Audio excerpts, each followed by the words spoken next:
Alors, bienvenue à toutes et tous à cette conférence Minergie Savoir-faire actuelle qui traitera aujourd'hui du sujet vers des quartiers respectueux du climat, stratégie contre les îlots de chaleur.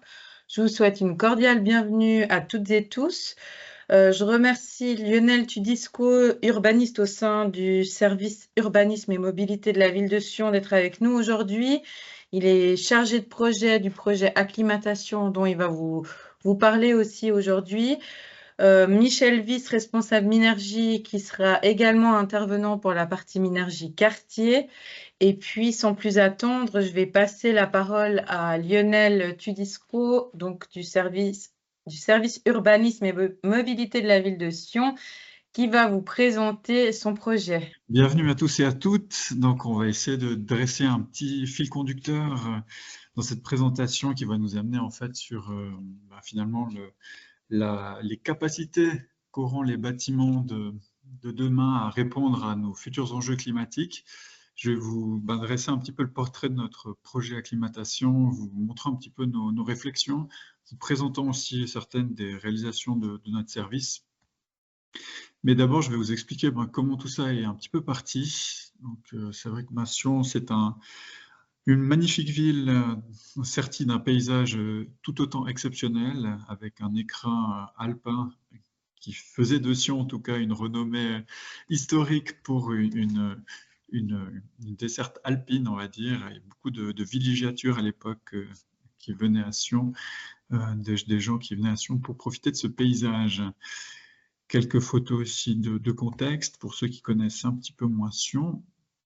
Et puis, on a commencé à se poser la question en 2012 dans le cadre de notre vision stratégique du plan directeur communal. En fait, on se posait la question de savoir à quoi allait ressembler le climat de Sion d'ici 100 ans.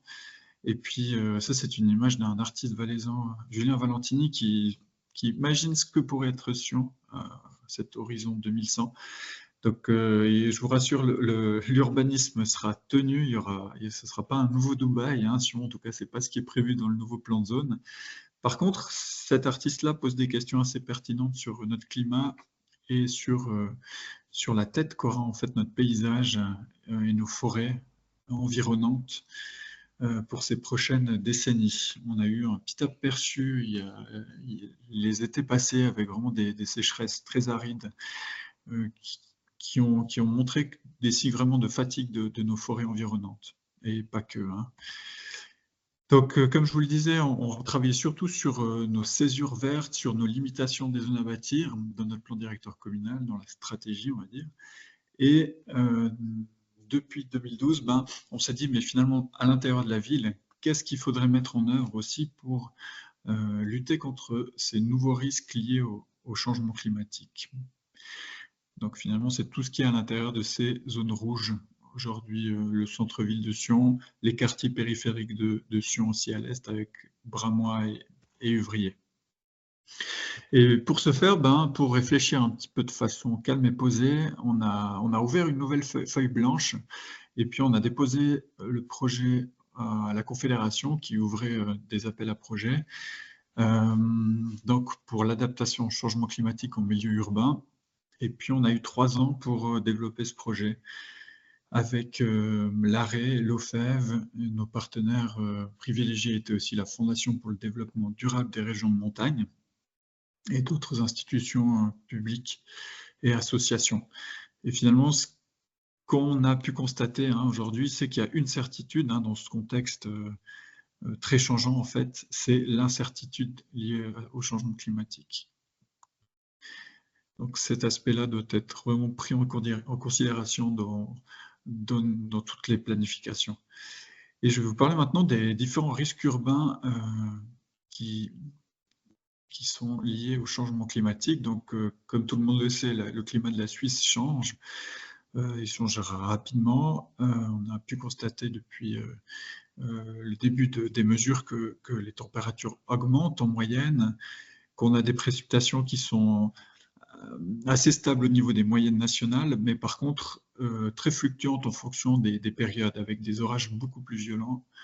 On les a connus ces dernières années. Encore un graphique qui montre l'évolution, donc il faut le lire de en haut en bas jusqu'à la droite, qui montre l'évolution des températures, donc une augmentation de 2 degrés en moyenne, les jours tropicaux aussi qui augmentent, où les températures de plus de 30 degrés sont dépassées, et surtout, en fait, une problématique de nuit tropicale, où les températures ne s'abaissent plus, en fait, en dessous de 20 degrés durant la nuit, ce qui peut poser vraiment des problématiques de confort thermique. Vous voyez dans ces graphiques, en fait, différentes provenances de villes, avec des villes, on va dire, très centrales et des villes qui sont plus périphériques. Ce que le graphique montre, c'est que en jour de chaleur, les chaleurs montent en fonction de façon parallèle et unifiée en fait en fonction des villes. Mais par contre, les villes périphériques, la nuit, ont des températures beaucoup plus basses, ce qui est très profitable en fait pour se ressourcer et avoir des nuits agréables. Alors là, on va commencer un petit peu à glisser sur le volet justement santé et risques liés aux îlots de chaleur urbains. Ça, c'est un graphique qui montre, qui a été sorti par l'OFEV en 2020 et qui montre différentes années avec des taux de mortalité. Et on voit en fait en juillet et en août des pics qui sont survenus sur les années 2015 et 2023, pardon, avec justement des taux de mortalité plus importantes. Et vous pouvez vous demander certainement ce qu'est en fait ce grand pic au mois de février-mars. En fait, c'est la grippe saisonnière. C'est aussi intéressant de voir les ratios pour représenter ces différentes problématiques.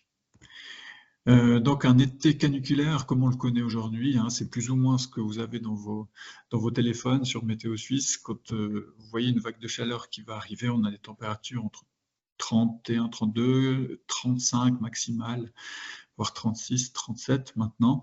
Dans 30 ans, on aura vraiment ces valeurs-là, c'est les constantes qui ont été prédites par les spécialistes en climat. Donc, enfin, voilà à quoi s'attendre, en fait, ce que vous aurez sur vos téléphones en 2060. Donc, des températures allant jusqu'à 41 facilement, 41 degrés facilement. Les effets secondaires sont nombreux, en fait, ces effets liés au changement climatique. Bon, on a des situations de forte chaleur, c'est ce qu'on a décrit précédemment. Ces fortes chaleurs induisent aussi des périodes de sécheresse avec des problématiques agricoles, des pénuries d'eau, forcément une élévation aussi de la limite des chutes de neige, l'aggravation des risques liés aux crues, les fragilisations des pentes, notamment avec la fonte du pergélisol, avec des glissements de terrain aussi, on a connu en vallée en début d'été. Il y a aussi des dégradations liées à la qualité de l'eau qui sont attendues, et aussi l'augmentation de propagation d'organismes nuisibles et de maladies exotiques. Avec notre climat qui change, on attire également d'autres espèces que celles connues aujourd'hui. Et puis finalement, si on prend toutes ces variantes et ces conséquences et ces risques, en fait, on a une possibilité de risques cumulés, on appelle des risques wildcards ou effets dominos, qui sont aujourd'hui peu connus.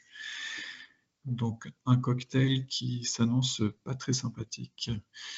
Donc nous, dans le projet acclimatation, c'est principalement appesanti sur deux risques liés à l'augmentation des chaleurs en milieu urbain, donc ce qu'on appelle l'îlot de chaleur urbain, et les problématiques liées aux inondations, mais principalement les inondations d'eau de ruissellement. C'est ce qu'on voit en fait sur ce slide. Donc l'îlot de chaleur urbain, en fait, c'est une augmentation de température significative par rapport à la périphérie de nos villes, où les milieux urbains qui sont plus densément construits avec des matérialités minérales accumulent la chaleur. Ces bâtiments centraux sont également souvent de plus haute taille, donc ça évite en fait la circulation des airs, des courants dominants, soit en journée, soit surtout en soirée, quand on a des brises de vallée, typiquement en vallée, qui pourraient atteindre nos villes et les rafraîchir, cette porosité liée au milieu urbain contraint en fait ce rafraîchissement. Donc on a une sorte de cellule de convection qui se crée autour de nos villes et qui peut s'amplifier lors du phénomène de vague de chaleur. Plus la vague de chaleur dure, plus le phénomène lié à l'îlot de chaleur peut être important et on peut avoir des températures très significatives entre la périphérie de la ville, typiquement à Sion, les vergers de Bramois, et le centre-ville de Sion, où moi j'ai pu relever des températures de l'ordre de 6 degrés de différence, le même temps, à 21h en fin de journée, souvent quand le soleil chute, les surfaces périphériques et végétalisées ont tendance à refroidir nettement plus rapidement que les surfaces piégées par ce phénomène d'îlot de chaleur urbain. Et le deuxième risque qui est lié finalement à l'imperméabilisation des sols, c'est le risque lié à l'eau de ruissellement, où l'eau, lors de fortes périodes de précipitation, typiquement lors d'un orage d'été, l'eau utilise les rues comme des ruisseaux et vient inonder les caves ou les souterrains des maisons. Voilà le risque principal, les risques principaux. Et donc des images qui montrent en fait le phénomène que Sion a connu en 2018, à la suite en fait de Lausanne, qui a connu son phénomène le 11 juin, Sion a connu en août. En fait, il y a 10% des précipitations annuelles qui sont tombées en 1 heure de temps, ce qui équivaut à 57 mm. Ce qui n'est pas beaucoup hein, pour personnes qui nous suivent qui ne sont pas du Valais. Le Valais est très sec comme région, hein, une précipitation annuelle de l'ordre de 570, 600 mm par an, ce qui équivaut en fait à certaines régions de l'Atlas au Maroc. Donc le phénomène lausannois a pu être chiffré, hein, c'est 27 millions de dégâts en 1 heure de temps, juste pour chiffrer. Alors c'est de l'eau qui provoque pas vraiment de décès, hein, c'est de l'eau de ruissellement, donc une rivière, mais par contre de gros dégâts financiers liés aux infrastructures situées en souterrain ou au rez-de-chaussée. Et puis juste avant ce phénomène, en fait, l'OFEV avait sorti une carte en collaboration avec les assureurs suisses, cette carte qu'on appelle la carte des aléas de ruissellement. Quand on l'a reçue, c'est vrai que beaucoup de gens n'y croyaient pas vraiment. Ben, c'est vrai qu'on a pu vérifier très facilement en fait, la justesse et la fiabilité de la carte avec le phénomène qu'on a connu en 2018. Le bâtiment que vous voyez sur l'image du 1245 se situe en fait juste en face de la lettre, enfin c'est marqué ancien stand dans la zone violette qui représente en fait les hauteurs d'eau les plus importantes. Donc ce dégât lié aux eaux de ruissellement préoccupe principalement les assurances et la Confédération. Ce n'est pas des cartes qui sont aujourd'hui contraignantes, mais on sent que ça pourrait le devenir. Donc les villes ont vraiment une responsabilité à travailler sur ce risque-là et on va voir plus tard comment est-ce qu'elles peuvent s'y prendre. Donc le phénomène d'îlot de chaleur urbain, les risques sur la santé humaine, donc ça a des signes cliniques. En fait, l'exposition à la chaleur pour un corps humain a des symptômes cliniques évidents qui peuvent s'apparenter à du stress, à l'augmentation du risque cardiaque, la sudation, mais des désagréments plus problématiques comme des éruptions ou des boutons de chaleur, des démangeaisons, des réductions aussi de l'attention et de la vigilance. Je pense que vous avez pu le constater lors de vagues chaleur. On est moins prolifique à notre travail, mais ça peut provoquer aussi d'autres problématiques plus importantes comme des œdèmes de chaleur, des gonflements de tissus, des syncopes, des vertiges, des malaises, des coups de chaleur et même des pertes de connaissance. Donc l'îlot de chaleur urbain, en fait, c'est pas qu'un problème de confort, hein. Le phénomène, il a un coût sur la santé qui est significatif, avec justement des problématiques liées à des risques respiratoires, cardiovasculaires, qui peuvent finalement limiter l'espérance de vie pour certains cas. Le risque de décès, il est aussi plus élevé en fait pour les personnes qui souffrent de maladies telles que le diabète, l'Alzheimer, la démence ou d'autres maladies respiratoires comme les bronchopneumopathies chroniques et les maladies cardiovasculaires. Donc, ça a été sorti, ces chiffres et ces noms de maladies ont été sortis de rapports de l'OFSP, rapport sur la chaleur et la santé, et des études de l'EPFL menées par Gabriel Manoli et consorts. Ces risques de causes non naturelles. Il y a aussi d'autres risques de causes non naturelles, pardon, qui peuvent survenir en cas de vagues de chaleur. Ça a été constaté statistiquement. Les accidents sont plus élevés, les suicides également, et les décompensations aussi psychologiques peuvent être plus importantes lors de vagues de chaleur. L'âge, l'éducation et le statut socio-économique influencent fortement aussi le risque de décès induit par la chaleur. Donc, on peut parler aussi de canicule en 2015 qui a provoqué 800 décès supplémentaires en Suisse par rapport à un été normal. Et c'est sûr que la densification et le vieillissement de la population ne font que renforcer en fait la vulnérabilité aux épisodes caniculaires. Et puis, à chaque fois que la température augmente les 30 degrés, le taux de mortalité il augmente également fortement à chaque degré supplémentaire. Si on prend par exemple l'exemple de 33 degrés, le risque de décès est de 20% plus importante. Et comme je l'ai dit auparavant, les nuits chaudes provoquent aussi des problématiques, surtout pour les personnes vulnérables, les enfants, mais également les personnes âgées. Enfin, les enfants, je parle de bébés, oui, plutôt les bébés. Et puis forcément, le risque de décès, il est important le jour élevé du jour de la canicule, mais il augmente en fonction de la durée de la vague de chaleur, en fonction des effets aussi différés de chaque jour de canicule. Et les effets s'accumulent, comme je l'ai dit, sur la vague de chaleur. Il y a aussi un facteur qui a été étudié, c'est que les vagues de chaleur qui interviennent en début de saison, de bonne saison, par exemple en avril, ont un effet aussi sur la mortalité qui est plus importante parce que le corps humain n'est pas habitué à ce changement de température brutale. Par rapport à un phénomène qui aurait pu intervenir en septembre ou en août, le même phénomène n'a pas les mêmes conséquences sur le taux de mortalité. Donc, voilà un petit peu ce qu'on pouvait dire. Donc, le coût lié à ces problématiques de phénomènes du lot de chaleur urbain, elles ont un coût qui a été défini dans cette étude de l'EPFL, et elles peuvent être comparables à celui de la pollution de l'air.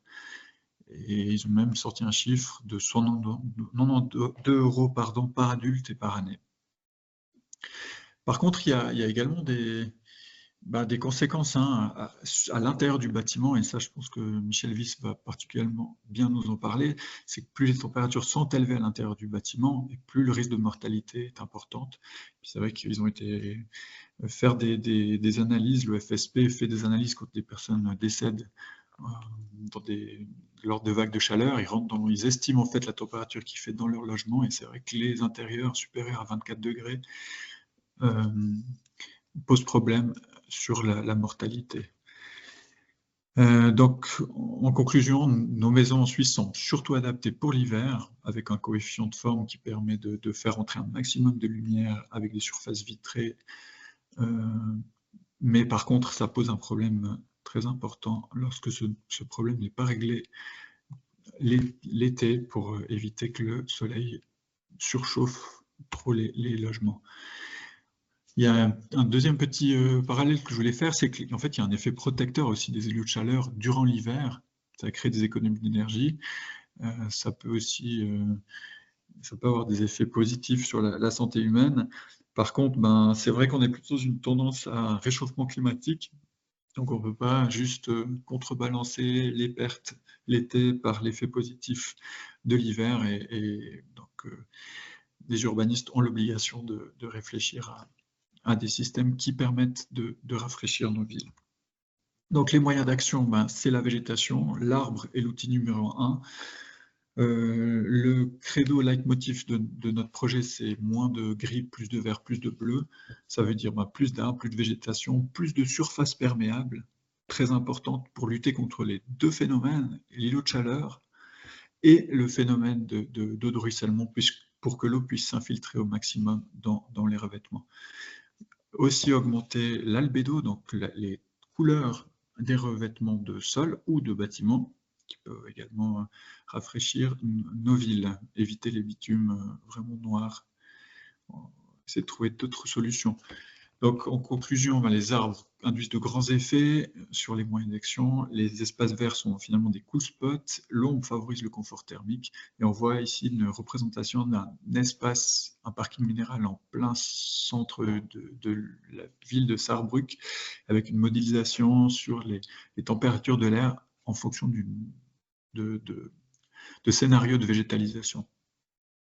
Je vais vous montrer quelques aménagements que la ville de Sion a fait, où l'eau finalement elle est précieuse, hein, elle permet d'alimenter les arbres pour qu'ils puissent déployer leurs effets, évapotranspirer également, hein, on parle d'évapotranspiration.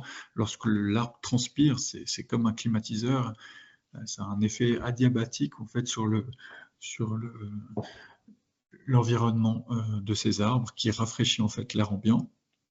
Et puis on a ces surfaces d'eau où finalement le chaland peut venir se rafraîchir, boire, tremper ses pieds, et ça peut aussi avoir un effet très positif sur la santé humaine.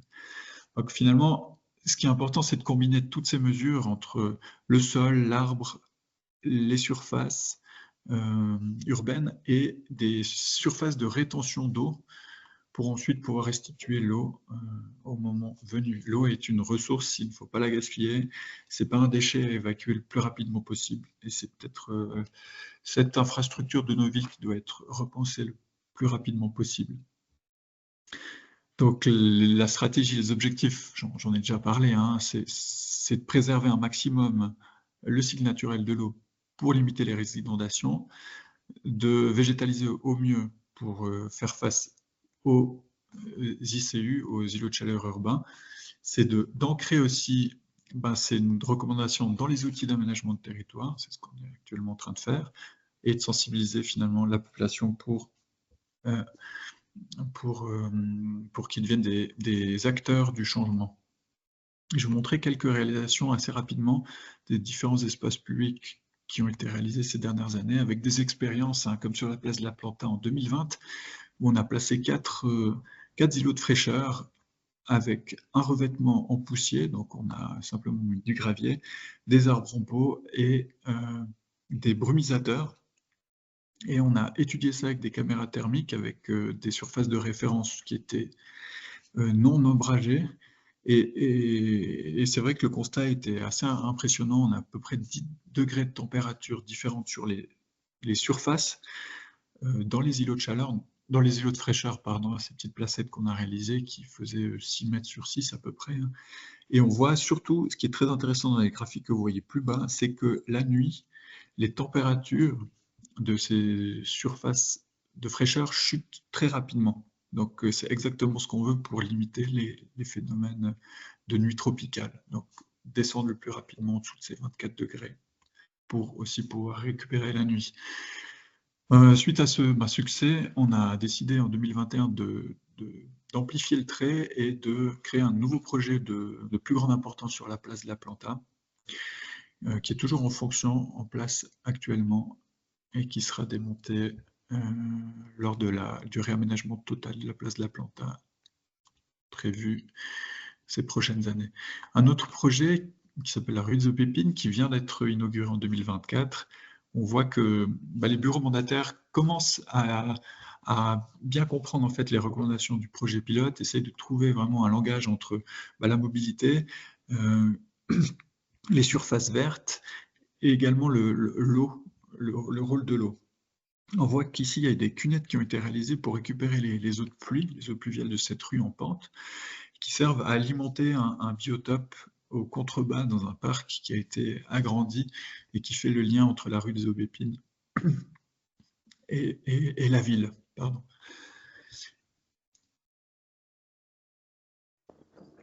Il y a également des surfaces de rétention d'eau qui ont été aménagées dans cette rue, où l'eau finalement vient dans un décanteur, elle se fait filtrer et ensuite elle va dans des noues, des surfaces d'un trou en fait végétalisé qui permet de rentrer progressivement, faire entrer l'eau dans la nappe phréatique avec un système de trop-plein aussi pour évacuer les eaux en cas de nécessité. Un deuxième projet, troisième projet à la maison des Scorpions, en fait c'est une maison de quartier, c'est la situation l'intervention 2022.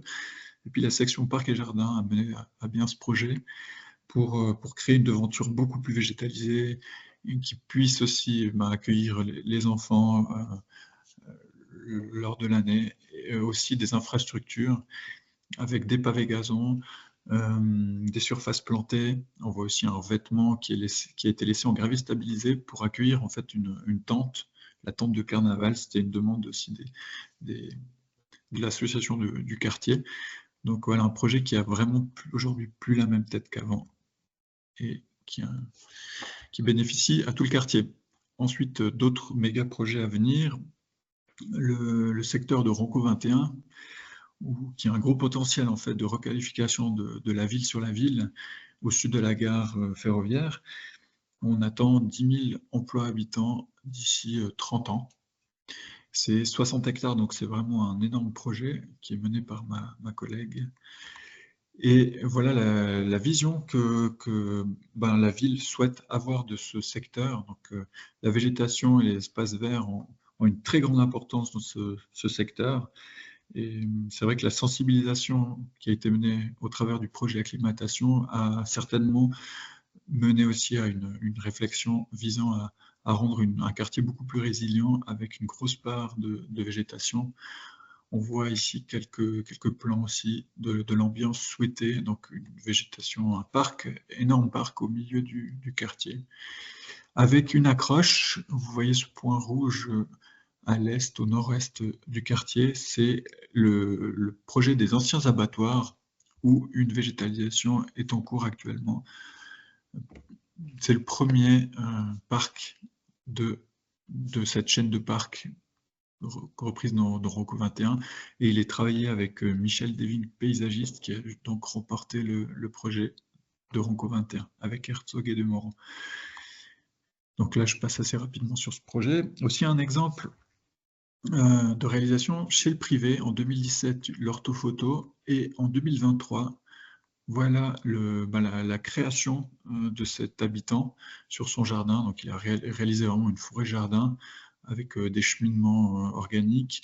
Il a travaillé aussi cette toiture végétalisée. Si vous voyez le bâtiment au sud, c'était une terrasse et il a végétalisé cette terrasse. Donc c'est devenu une toiture végétalisée.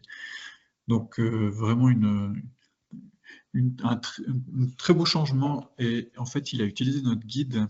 Il nous a dit qu'il avait utilisé principalement notre guide acclimatation. Je vous donnerai les références après pour mettre en place ces recommandations d'adaptation au changement climatique. Voilà, alors pour l'ancrage et la pérennisation, on a réalisé un système de monitoring. C'est vrai que dans le projet acclimatation, on n'a jamais réalisé de cartographie de l'îlot de chaleur urbain. Premièrement, parce que ça coûte de l'argent. On avait un projet qui était limité et on voulait surtout montrer les bons exemples, avoir une démarche vraiment de réalisation, d'exemplarité pour qu'on puisse ensuite reproduire ces expériences et pas simplement faire de la théorie en disant qu'il y avait un problème au centre-ville. Oui, on sait qu'il y a un problème d'îlot de chaleur urbain, on sait qu'il y a un problème même pour une ville de la taille de Sion, qui fait 35 000 habitants bientôt. On a un problème de phénomène de chaleur urbain, on le connaît. Et ce qu'on a voulu faire plutôt, c'est se dire quels sont nos outils d'adaptation au changement climatique. Donc on a pris le problème à contre-pied, en fait. On a relevé nos surfaces végétalisées et de canopées, en fait, nos surfaces arborées, et puis on a donné des indices par secteur. Ce qui nous permet en fait d'avoir une action proactive, plus pointue pour améliorer justement la capacité de résilience de la ville par quartier. Et voilà un petit peu l'idée qu'on a à travers cette cartographie qui prend un peu le contre-pied des cartes d'îlots de chaleur urbain. Je vous parlais du guide qui a permis à ce privé de réaliser une oasis en plein cœur de ville. C'est un guide qui a été réalisé avec l'EPIA et qui a été repris par la Confédération, traduit dans les 3 langues nationales et diffusé, je crois que c'était là en 2023, à large échelle partout dans la Suisse. Et puis on l'a complété l'année passée d'un petit feuillet qui parle justement des sols perméables, pour dire finalement, il n'y a pas que le béton. En fonction de votre usage, vous pouvez aussi avoir d'autres vêtements qui est parfaitement perméable et carrossable dans certains cas en fonction de vos besoins. Un petit message pour dire que finalement, travailler sur l'adaptation au changement climatique, ça permet de dresser toute une série de panels de thématiques qui vont du panel énergétique à la santé humaine, au bien-être, à la biodiversité. Et on a reçu en 2020 le prix en fait, de ville en santé pour le projet acclimatation. Donc, si je fais une conclusion ou un retour d'expérience de ce projet, parce qu'on n'a pas envie que ce projet s'arrête là, on n'a pas envie de le conclure, c'est vraiment un processus qui doit provoquer une dynamique positive, un processus qui permettra à la ville de répondre aux objectifs futurs, de faire prendre aussi conscience à la population, aux politiques et aux techniques de leurs responsabilités et des moyens d'action qu'ils ont pour agir en faveur d'un habitat qui soit soutenable tout simplement dans le futur. Une autre recommandation que j'ai à faire, c'est que les projets de construction, ils doivent intégrer à l'amont et vraiment aux prémices des réflexions, alors premièrement un concept paysager, et c'est vrai qu'on a trop souvent tendance à avoir des projets d'architectes qui oublient en fait un petit peu l'environnement dans lequel ils s'inscrivent. Est-ce qu'il y a des arbres qui sont déjà existants? Est-ce que cet arbre est bien placé? Est-ce qu'il peut bénéficier au projet de construction? Il y a tout ce genre de réflexion qui peut avoir un effet très positif sur le confort thermique de l'habitat. Donc avoir une réflexion à la base du projet, peut-être un partenariat aussi, puis s'entourer de personnes, d'architectes paysagistes à l'amont du projet, et également avoir une réflexion sur les enveloppes végétales, également avec l'ingénieur, puisque ces enveloppes végétales peuvent provoquer aussi des légers surcoûts ou des dalles un tout petit peu plus épaisses pour permettre d'implanter ces toitures végétales. Pour exemple, on a suivi un projet, c'était 1 cm de béton en plus sur la toiture pour pouvoir accueillir une toiture végétale qui soit suffisamment dimensionnée.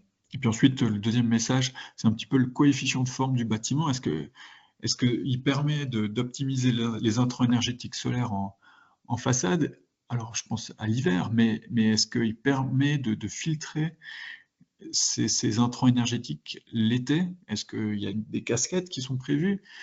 Est-ce qu'il y a un système qui permet justement de filtrer ces intrants et d'éviter d'avoir des surchauffes en été? Ça, c'est un deuxième point qui me paraît essentiel. Et le troisième point, finalement, c'est l'enveloppe bâtie, l'isolation. Je pense que là, on a une législation et des normes qui sont suffisamment épaisses pour faire les choses dans les règles de l'art.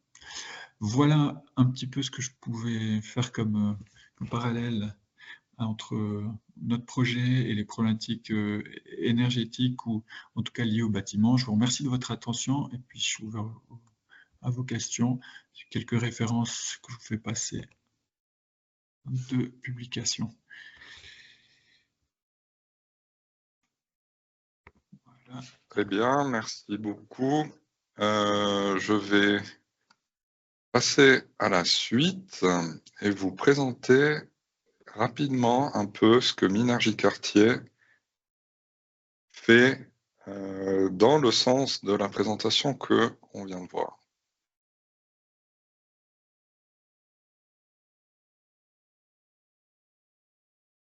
Alors, très bien. Alors, Minergie Quartier, il faut juste savoir, c'est un label qui a été lancé il y a 1 an. On a eu des projets pilotes. Un premier label Minergie Quartier vient d'être distribué. Donc, voyons voir un peu qu'est-ce qu'il y a là-dedans. Minergie Quartier, les objectifs, ça, c'est ceux que vous voyez ici à l'écran. Le quartier, d'abord, se définit par 2 bâtiments et une surface de référence énergétique d'au moins 3000 m². Qu'est-ce qui est regardé là-dedans? Il y a tout ce qui est les bâtiments eux-mêmes pour qu'ils soient confortables et efficaces. En B, vous avez un quartier qui est bien développé et exploité efficacement. En C, peu d'énergie de gaz et de gaz à effet de serre. En D, les espaces extérieurs confortables et adaptés au climat. Et en E, une mobilité respectueuse du climat. Comment ça se constitue un dossier Minergie-Cartier? Minergie-Cartier, pour atteindre le label, il vous faudra mettre en œuvre 17 exigences, plus 3 mesures à choix parmi 17. Si vous combinez tout ça, vous arriverez à atteindre le label Minergie-Cartier. Ici, vous avez une vue d'ensemble. La première colonne de critères sont donc les éléments obligatoires à mettre en place. Et la deuxième colonne, ici, ce sont les mesures à choix qui peuvent être mises dans le projet pour atteindre le label Minergie-Cartier. Pour faire écho à la présentation qu'on a vue juste avant, je vais rapidement traverser les critères et les mesures à choix du thème confort et adaptation au climat pour voir un peu où est-ce qu'on peut aller. Donc, les critères, il y en a 3. Il y en a un qui est sur les espaces verts, il y en a un autre qui est sur les ombrages par les arbres, et dernièrement, il y en a un troisième sur l'évaporation, l'infiltration et la rétention d'eau. Minergie-Cartier n'a pas réinventé la roue quand il a mis en place son label Minergie-Cartier. Il y avait déjà des travaux qui ont été faits, des études qui ont été réalisées, et il en était ressorti ici une de la ville de Zurich, comme quoi des aménagements et des espaces verts en fonction de l'écologie climatique, on l'a reprise, on l'a mis dans la première exigence des 1.1 espaces verts. Le fait d'ombrager les espaces de détente, de mouvement et de circulation, ça va dans notre critère ombrage par les arbres. Il y en a d'autres qui n'ont pas été forcément repris, comme installer de l'eau dans l'espace urbain, ou bien le dernier ici à l'écran, optimiser les corps de bâtiments pour un microclimat favorable. Ensuite, végétaliser les façades en fonction de l'écologie climatique, ça a été repris dans le premier critère. Désenclaver et verdir les espaces de détente et de mouvement, ça a été repris dans le troisième critère, évaporation, infiltration et rétention. Et dernièrement, végétaliser les toits en fonction de l'écologie climatique, ça a également été repris dans le premier critère. Le premier critère, donc les espaces verts, au final, il a fallu quantifier pour pouvoir proposer quelque chose qui soit justifiable et du côté des planificateurs et contrôlable du côté de Minergie. Donc ici, c'est simplement un rapport qui a été mis en place où on veut une part d'espace vert qui soit plus grande ou égale à 40%. Ces parts d'espace vert, c'est simplement les espaces verts divisés par la surface environnante. Les espaces verts, vous avez ici à droite, ce sont les surfaces naturelles et plantées au sol qui ne sont pas imperméabilisées et qui ne servent pas d'aire de stationnement. Et puis, les surfaces environnantes, c'est la surface du quartier auquel on retranche les surfaces de bâtiments, les routes communales ou de transit. Les espaces verts, on a vu cette vision au sol, mais si ça se trouve, vous n'arrivez pas à atteindre ces 40%. Il y a quelques solutions qui ont été mises en place pour quand même atteindre cette exigence qui doit être mise en place pour atteindre le label. Et ça peut être simplifié par la végétalisation des façades, que ce soit une végétalisation au sol, sur l'image en bas à gauche, ou un système lié au mur. On recommande plutôt une végétalisation au sol si vous n'avez pas réussi à atteindre l'exigence des 40%. D'autres moyens de se rattraper, c'est avoir une végétalisation des toits, en combinaison avec une installation solaire photovoltaïque avec une épaisseur de substrat d'au moins 7 cm, ou alors une végétalisation des surfaces de toit sans photovoltaïque avec une épaisseur de 30 cm. Le deuxième critère qui doit être atteint, c'est l'ombrage par les arbres. En fonction de la catégorie d'ouvrages qui sont labellisés, les exigences ne sont pas les mêmes. Pour l'habitat, on sera plutôt vers du 25%. Pour les administrations, écoles et hôpitaux, on sera plutôt vers 20%. Et les autres catégories, on sera plutôt vers 15%. Les arbres existants, au moins un tiers des arbres sains doit être conservé. Et finalement, ces pourcentages que vous avez ici vous donnent une part d'ombrage qui est simplement le rapport entre la surface de la couronne et la surface environnante. La surface environnante, on l'a vu un peu plus haut, mais la surface de couronne, on ne l'a pas encore vue. Donc, c'est vraiment en fonction des couronnes des arbres mis en place que vous pourrez avoir votre rapport. Ici, vous avez un exemple d'un projet qui vise le label Minergie Quartier. Effectivement, ils ont tout comptabilisé leurs arbres. Ils ont regardé lesquels avaient une grande couronne, lesquels avaient une couronne de taille moyenne, lesquels avaient une petite couronne, pour pouvoir faire ce rapport et montrer que l'exigence est atteinte. Le troisième critère obligatoire, c'est l'évaporation, filtration et rétention. L'exigence, c'est avoir des surfaces de place et de circulation avec des revêtements perméables et surfaces imperméabilisées et construites. Sur 2/3 des surfaces, les précipitations sont retenues ou infiltrées localement. Donc, les espaces de surface et de circulation, vous les avez ici en brun. Ce sont donc les rues, les trottoirs, les parkings, les aires de jeu, etc.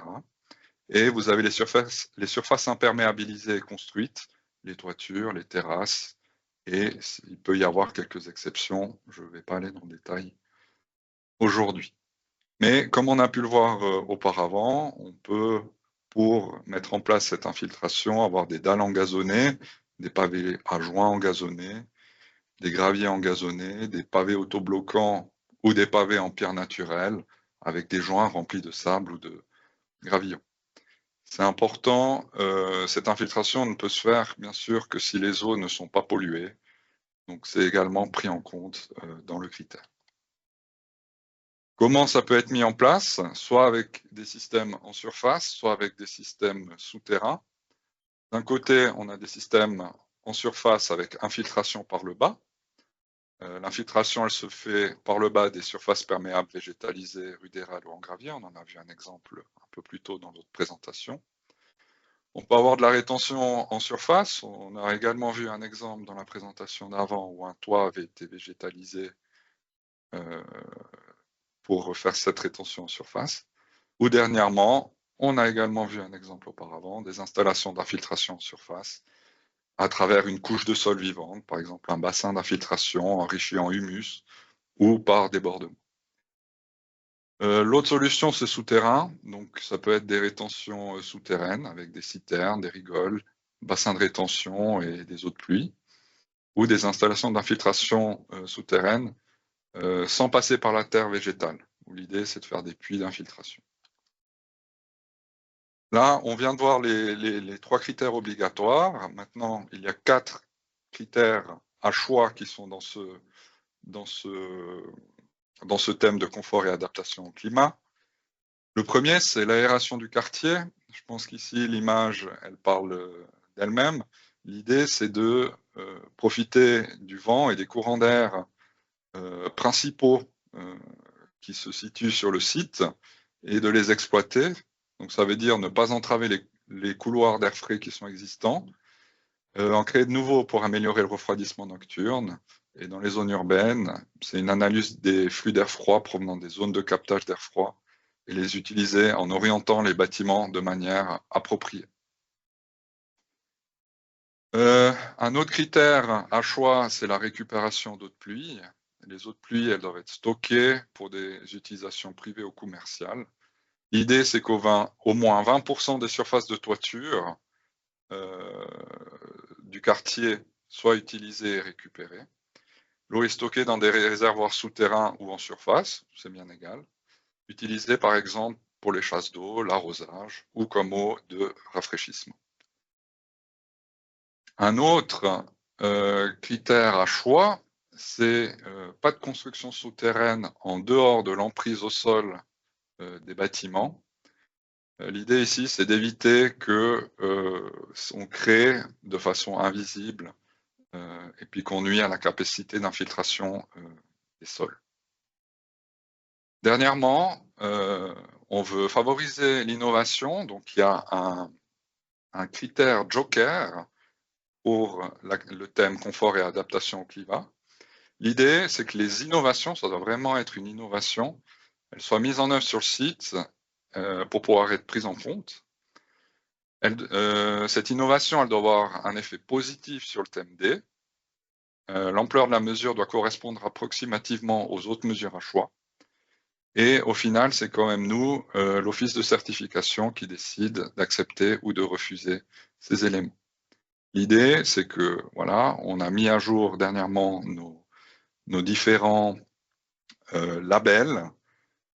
Effectivement, il y a des nouvelles thématiques qui rentrent en compte, il y a des nouvelles solutions technologiques qui peuvent être mises en place.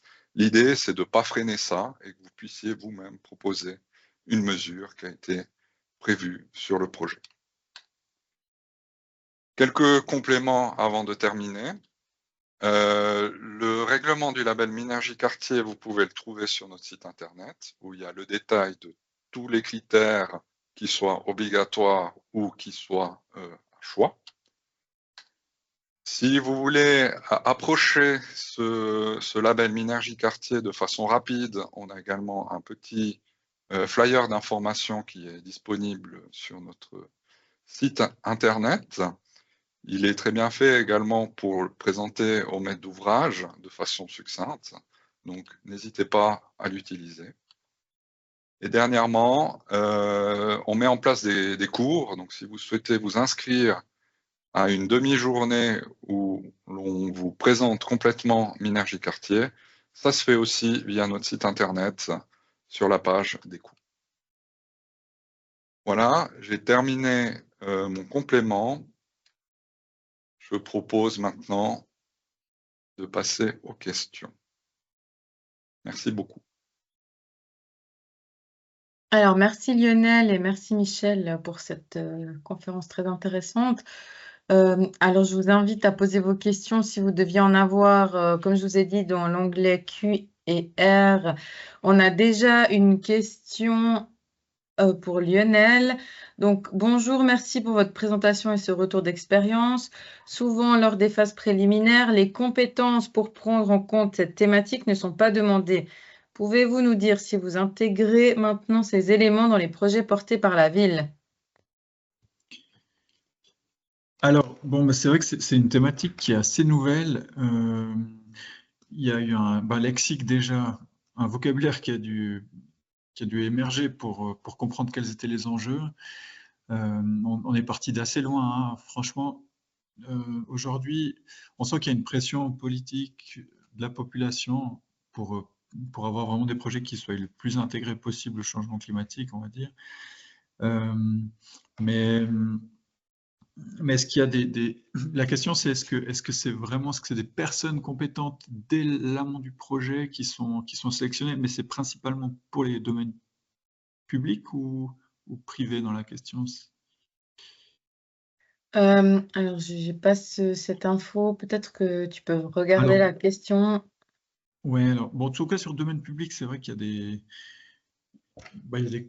il y a des corps de métier, enfin des spécialistes qui sont sélectionnés, hein. Après, c'est vrai que notre service, en tout cas, travaille toujours avec des architectes paysagistes. On a aussi eu la chance d'avoir une section parc et jardin qui est vraiment à la pointe de ces problématiques-là et qui nous permet de réaliser vraiment des ouvrages impressionnants en relativement peu de temps.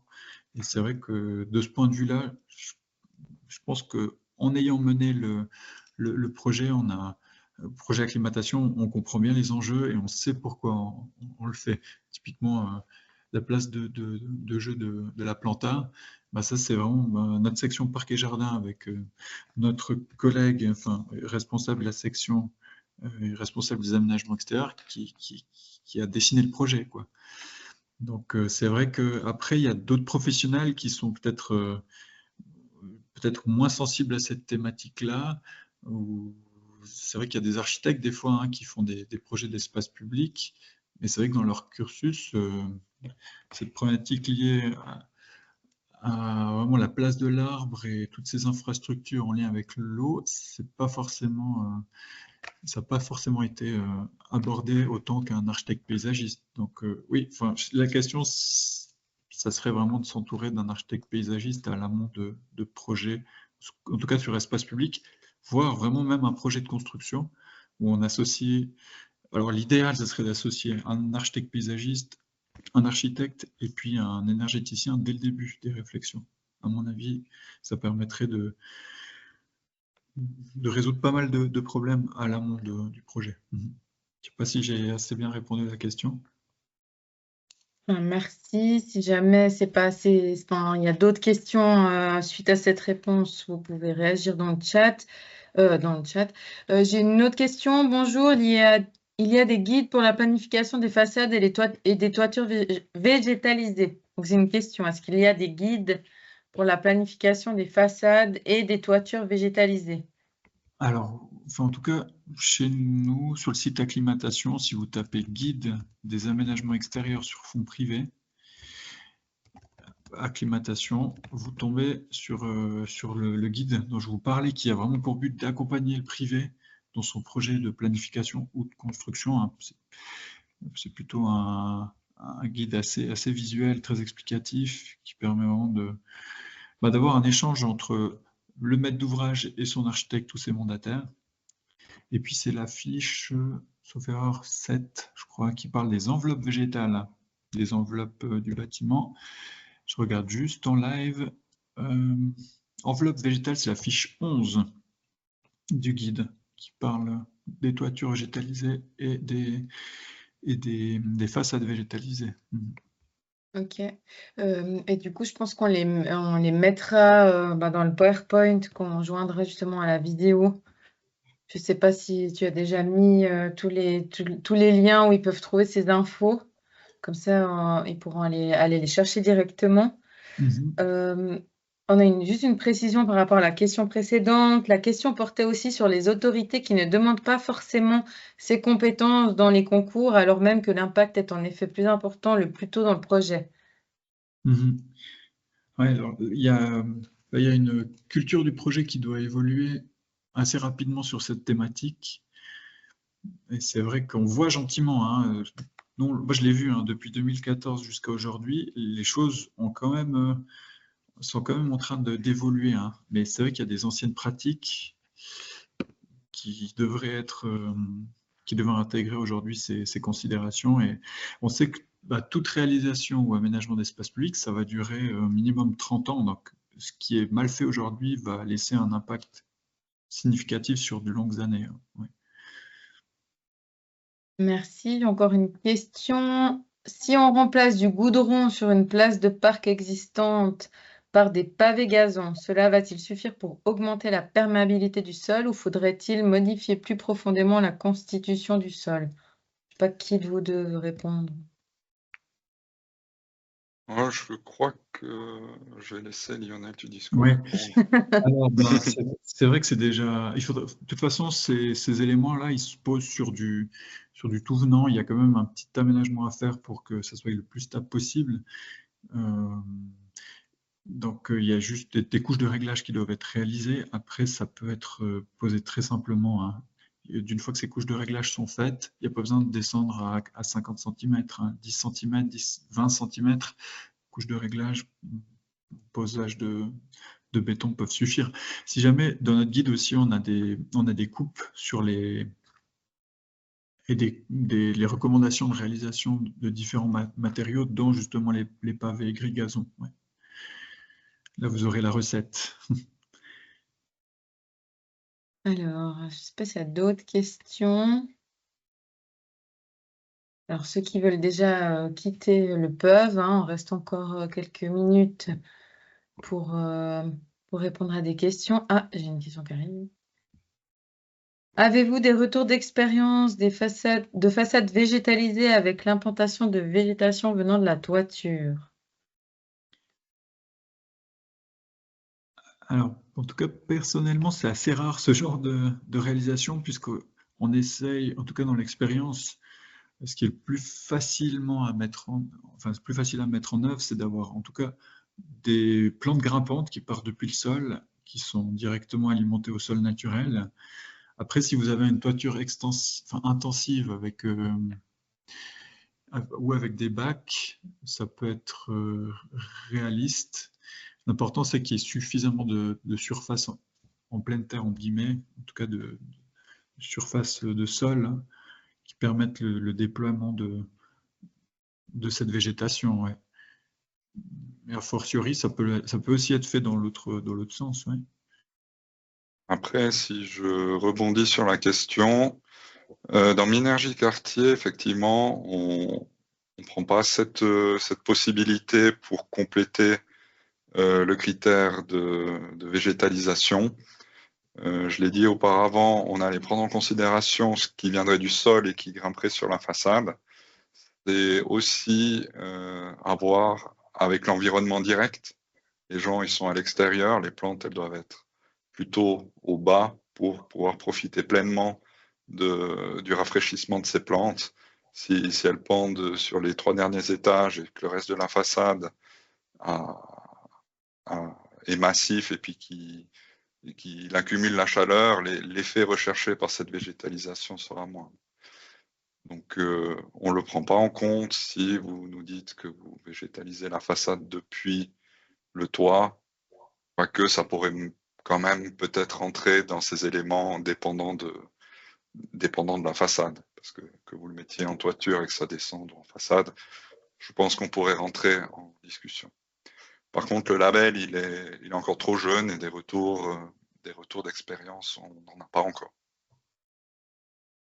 Merci. Encore une question. Y a-t-il des mesures d'encouragement planifiées pour les privés, voire des exigences?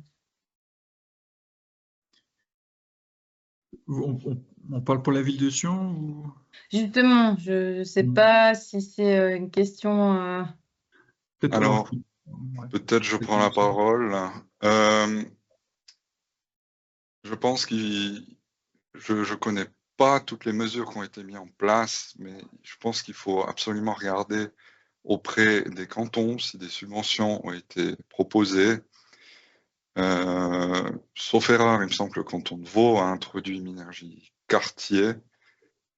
Ça reste la compétence cantonale et il faut aller voir chez eux s'il y a des encouragements. Après, ce sera un encouragement pour le label dans son entier, puis pas forcément que pour un aspect du label. De notre côté, on a des subventions pour les toitures végétalisées. Où là, vous pouvez faire une demande en fait pour obtenir une subvention. Et puis, ouais, concernant la végétation, là, c'est tout ce qu'il y a pour la ville de Sion. Ouais.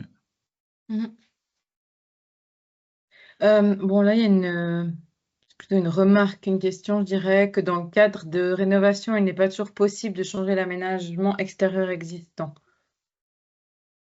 Je vois pas la question. Je pense que c'est plutôt une remarque ou constatation. Je ne sais pas si l'un ou l'autre veut rebondir là-dessus. Peut-être, point de vue Minergie Quartier, effectivement, il faut bien définir ce qu'est le quartier, quels sont les espaces extérieurs qui vont être pris en considération pour la labellisation. Et puis, comme je vous ai dit, il y a des critères obligatoires et il y a des critères à choix. Donc, il faut quand même essayer, même si ce n'était pas prévu, si vous souhaitez obtenir le label, discuter avec les acteurs de projet, discuter avec les personnes qui vous mettent des bâtons dans les roues pour vous dire que c'est pas possible de changer, alors que s'ils veulent vraiment le label, peut-être qu'ils seront quand même d'accord de faire des travaux complémentaires et changer ce qu'ils veulent à l'extérieur. Donc, ça reste un label qui prouve que vous essayez de faire bien. Donc, il faut vraiment, je sais pas, il faut discuter avec les acteurs de projet pour ce qui est impossible devienne possible. Si c'est pour un critère obligatoire, si c'est pour un critère à choix, ben là, vous pouvez dire, je laisse tomber ce critère à choix et je vais essayer de le rattraper ailleurs. Alors, la question était précisée. La question est dans le contexte de la végétalisation des façades depuis la toiture. Je pense. Je sais pas si tu as des compléments, Michel, ou si tu as déjà dit ce que. Ouais, je pense que je peux répondre la même chose que je viens de dire, c'est que Ouais. faut discuter avec les acteurs de projet, voir ce qui peut être fait, ce qui peut pas être fait, voir pourquoi vous devez vous attaquer aux façades si vous n'avez pas atteint les 40% avec les surfaces au sol. C'est à discuter et puis voir qu'est-ce qui peut être mis en œuvre. Ok, très bien, merci. Alors, je pense qu'on arrive gentiment au bout. On a déjà dépassé un tout petit peu le timing. Je ne vois plus de questions en tout cas. Alors, je remercie encore Lionel Tudisco et Michel Vis pour cette conférence très intéressante. Elle sera disponible, comme je vous l'ai dit, dans quelques jours sur notre plateforme Savoir-faire, ainsi que les supports qui vous ont été présentés et tous les liens qui seront, y seront ajoutés pour que vous puissiez accéder à ce guide et à ces différentes brochures. Et n'hésitez pas, si vous voulez en savoir plus sur Minergie Quartier, à vous inscrire à la formation du mois de novembre qui vous a été indiquée tout à l'heure. Merci à tout le monde et puis une bonne après-midi et un bon début de semaine.